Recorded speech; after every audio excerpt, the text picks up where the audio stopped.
شہر المواسات، یہ غم خاری کا مہینہ، دوسروں کا خیال کرنے کا مہینہ، دکھ بانٹنے کا مہینہ ہے۔ ہم نے اپنے دیہاتوں میں ایک بات دیکھی کہ جو بچیاں بیاہ کے چلی جاتی تھی رمضان کا مہینہ آتا تھا تو ماں باپ کہتے تھے کہ اسے کہو کہ رمضان یہی نہیں آ جاتی، روزے یہیں رکھ لے۔ اچھا یہ نہیں بھی نہ ہوتا تھا تو آخری 4-5 دن یا آخری عشرہ کہتے تھے کہ بیٹی کو بھی اور نواسے نواسیوں کو بھی بلا نہ لے، ذرا عید یہیں پہ کر لیں، تھوڑا سا یہاں آ جائیں اور تھوڑا سا ہم خدمت کریں، تھوڑا کھلائیں پلائیں۔ ہم نے یہ دیکھا کہ لوگ رمضان المبارک کا خاص اہتمام کرتے، یعنی افطار کا شوق ہوتا کہ میں کسی کو افطار۔ اب تو خیر افطاریاں سیاسی ہو گئی، اب تو گاہک پکے کرنے کے لیے افطاری ہوتی ہے، پارٹیوں کی افطاری ہوتی ہے، اب تو سیاسی افطاری ہوتی ہے، اب تو ووٹ شوٹ پکے کرنے کے لیے افطاری ہوتی ہے، اور اس میں تصویریں ہوتی ہیں اور اس کے اندر جناب VIP کا ماحول۔ کریں، کوئی حرج نہیں، یہ جائز ہے، کوئی منع نہیں۔ امیر سے امیر آدمی کی افطاری کرائیں، اچھے مقاصد کے لیے کرائیں تو بالکل جائز ہے، کوئی منع نہیں، لیکن اس سارے میں غریبوں کو نہ بھول جائیں، جو اصل حقدار ہیں ان کا حق نہیں بھولیں۔ غرباء کے ساتھ ضرور کچھ نہ کچھ ایسا ماحول بنائیں کہ وہ باوقار طریقے سے افطار میں شریک ہو جائیں۔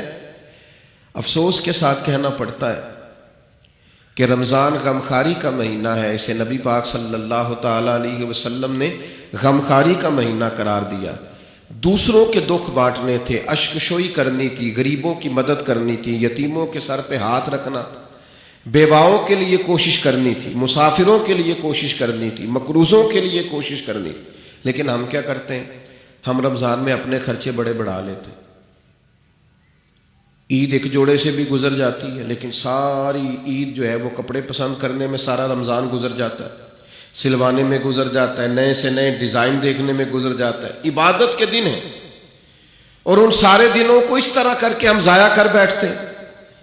تو میرے عزیز، دوسروں کے کام آنا تھا، بجائے اس کے کہ اپنے خرچے اتنے بڑھا لیے جاتے کہ لوگ آزمائش میں آ جاتے ہیں، رمضان سے پہلے سوچنے لگ جاتے ہیں کہ رمضان بھی آ گیا اور اتنے زیادہ اخراجات اضافی ہوں گے، تو تھوڑا تھوڑا ان اخراجات سے چیزوں کو بچا کر کے، یعنی حضور علیہ السلام نے سخاوت کا طریقہ یہ بتایا تھا کہ 2 کا کھانا 3 کو پورا آ جائے، اور 3 کا کھانا 4 لوگ کھا لیں، اور 4 کا 5 لوگ کھا لیں۔ تو اپنے اسی دسترخوان میں سے آپ کچھ نکال کے اس شہر المواسات کے اندر، اس غمخواری کے مہینے کے اندر آپ دوسروں کی اشک شوئی کریں، ماہ رمضان المبارک غریب پروری میں گزاریں، غور فرمائیں کہ کہاں کہاں لوگ ضرورت مند ہیں۔ ہم نے بچپن میں مساجد میں بڑی بڑی افطاریاں دیکھی، اور واقعتاً مسافر لوگ آ جاتے تھے تو وہاں علاقے کے لوگ ہی، آج فلاں نے دیگ پکا رکھی ہے، فلاں نے چاول بنا رکھے ہیں، تو مسجدوں میں بھیج دیے جاتے تھے اور مسجد میں افطار ہوتا تھا۔ اور اگر مسافر نہیں بھی ہوتے تھے تو اس محلے، اس گاؤں کے، اس علاقے کے جو غرباء ہوتے تھے وہ مسجد میں جمع ہو جاتے تھے اور افطار کر لیتے۔ لیکن اب آہستہ آہستہ چیزیں سکڑ گئیں، چیزیں سمٹ گئیں، ہمارے اپنے معاملات اتنے انفرادی سے ہو گئے ہیں، ہر آدمی کی ایک مخصوص سی پسند ہے، مخصوص سی چیزیں وہ کھاتا ہے، اس میں وہ اپنے آپ کو جینا اور اپنے آپ کو رکھنا بہتر جانتا ہے، وہ اٹھ کر اپنی ذات سے اوپر سوچنا گوارا ہی نہیں کرتا۔ میرے عزیز، یہ غمخواری کا مہینہ ہے۔ کیا حسین لفظ ہے حدیث میں، صحابہ فرماتے جب رمضان آتا تو حضور قیدیوں کو آزاد کرتے، ہر سائل کو عطا کرتے، نبی پاک بانٹتے، دیتے، ہر ایک کو نوازتے۔ ہمارے ہاں لائنیں لگتی ہیں زکوٰۃ لینے والوں کی، اور جناب جو دینے والے ہیں وہ بگڑ جاتے ہیں، کہتے ہیں آپ 9 بجے ہی آ گئے، سونے بھی نہیں دیتے، اور پھر یہ کہ آپ وہ تو نہیں جو پہلے بھی آئے تھے، اور دوسرا یہ کہ آپ اگر ترتیب سے کھڑے نہیں ہوں گے تو میں بھگا دوں گا سب کو، کچھ بھی نہیں ملے گا۔ سچ بتانا، جب اللہ نے ہمیں دیا تھا تو لائنوں میں لگا کے دیا تھا، سچ بتانا جب اس نے ہمیں دیا تھا تو یہ رویہ تھا۔ کسی درویش سے کسی نے کہا تھا میرا دل تو کرتا تھا اللہ کے راستے میں خیرات کروں پر کوئی مستحق نہیں ملتا۔ تو شیخ مسکرا پڑے، تو کہا حضرت آپ کے مسکرانا بڑا معنی خیز ہے، آپ کیوں مسکرائے؟ تو فرمانے لگے پہلے تو بتا، جو جو اللہ نے تجھے دیا تیرا حق بنتا تھا؟ تو جب رب نے تجھے دے دیا ہے حالانکہ تو حقدار نہیں تھا تو پھر ٹٹولتا پھرتا ہے، تھرمامیٹر لیے پھرتا ہے؟ جس کی سمجھ آ گئی ہے تجھے غریب ہے تو دے اللہ کی رضا کے لیے۔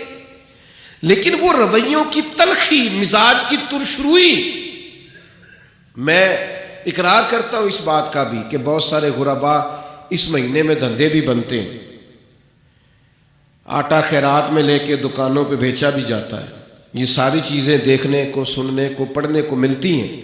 لیکن میرے عزیز، آپ یہ ساری چیزیں دیکھ کے کیا خیرات کرنی چھوڑ جائیں گے؟ ان رویوں کی بنیاد پر کیا آپ یہ کام کرنا چھوڑ جائیں گے؟ اللہ کی رضا کے لیے دینا ہے تو خوب دینا ہے۔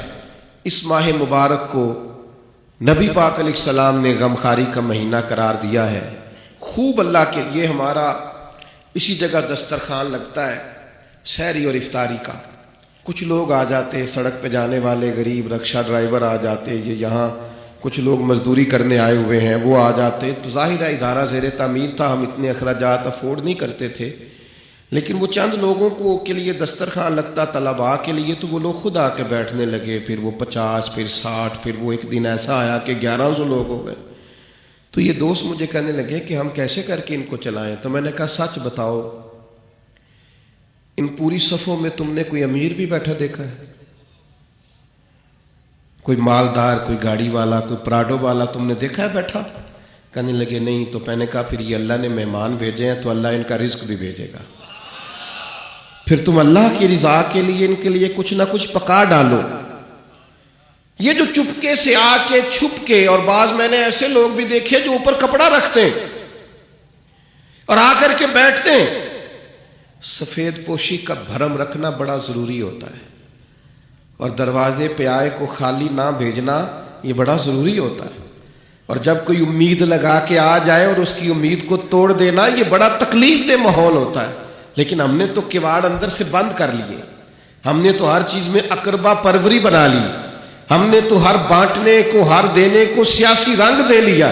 خدا را یہ غمخواری کا مہینہ ہے، پلٹ کے دیکھنا یتیموں، مسکینوں، غریبوں کو جو چپ ہیں، جو بولتے نہیں، جو عید سے قبل میاں بیوی مشورہ کرتے ہیں کہ ہمارے کپڑے نئے ہیں بس بچوں کو لے کے دے دیے جائیں، ہماری خیر ہے، میرا جوڑا ٹھیک ہے، میں گزارا کر لوں گا، یہ فلانی شادی پہ لیا تھا، تو بچوں کا سوچ۔ گندم امیر شہر کی ہوتی رہی خراب، اور بچی کسی غریب کی فاقے سے مر گئی۔ او بھائی، یہ فرق مٹانا پڑے گا۔ یہ جو بہت زیادہ تفریق ہے، یہ ماہ نور و سرور آیا ہے، اس میں ارادہ کریں۔ اور میری اپیل ہے ان لوگوں سے جو راشن بانٹتے ہیں، جو کسی کے گھر میں کچھ پہنچاتے ہیں، وہ رمضان کا انتظار نہ کریں، رمضان سے 2 دن پہلے پہنچا دیں۔ اور میں ذمہ داری کے ساتھ آپ سے وعدہ کرتا ہوں کہ آپ رمضان کی نیت کر کے رمضان سے پہلے دیں، اللہ رمضان جتنا اجر عطا فرمائے گا۔